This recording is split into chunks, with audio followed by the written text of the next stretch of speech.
Hello and welcome to Trash to Treasure for March. This month I'm going to be looking at how to make a potted herb holder, and it's a really simple activity, as they always are, made with some bits and pieces that I had lying around.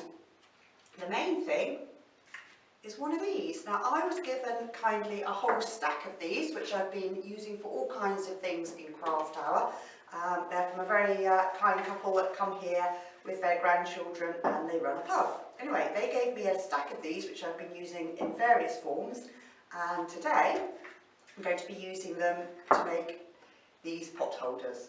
And it's really simple, because all you need is one of these, a pair of scissors and some duct tape colours. Duct tape colours come in all sorts of different designs. The ones I've done here is with the silver one, which is here with a bit of glitter on it, and that just happens to go with my kitchen.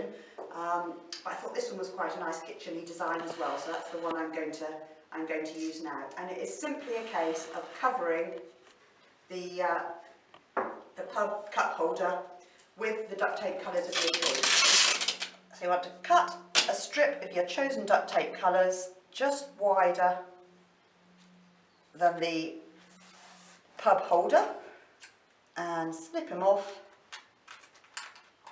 You need a fairly decent pair of scissors to cut this duct tape colours because it's quite strong, and simply stick him down. All we're going to do is work all the way round. I am just going to show you how to snip that bit there so that it tucks underneath nice and neatly. Same on the other side. And this same principle of tucking and snipping, you'll need to go over this bit. So I'll just show you, not the bottom bit there because that's fairly obvious, but just going across this middle stretch.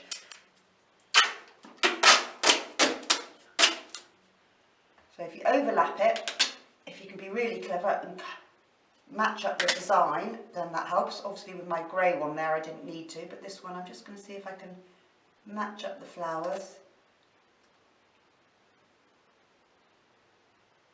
There we go, not exactly, but it's close enough.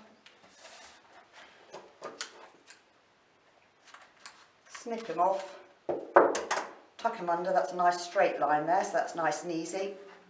And because you've gone halfway along there, it's quite easy just to snip up like that on a couple of different places so that you can tuck it to keep the whole shape there.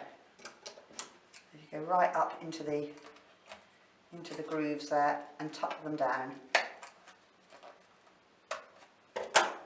And then just bend him round like that. And the same on this side. The more you do, the easier it will be to tuck round.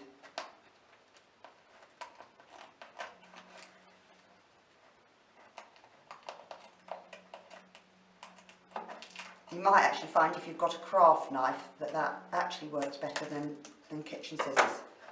There we go, a few tucks, and then it nips around quite nice and neatly.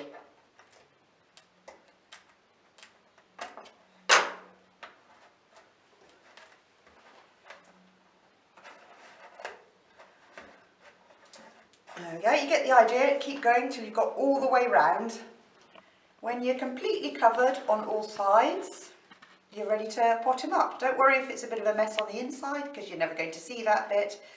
Place him up, and as I have on this one over here, just pop your pot plants in, and they just slide in. You can see there, they just slot in quite neatly, and then your pot plants trail over the edge. If, on the other hand, you're not a herb person, you could quite easily turn this into a craft. What I've just popped into the holders here are chopped up Robinson's juice bottle, just by cutting it along the top. I've used some coordinating duct tape colours just to go around the edge, and then in one of them I've cut a little can to make a flower with a pipe cleaner, and there is a separate Trash to Treasure post on how to make those if you fancy giving those a go. Or this one is just some crepe paper to make a daffodil, and again popped on a pipe cleaner, and you can make a whole little display of those. And I've just filled the Robinson's juice bottle with some gravel.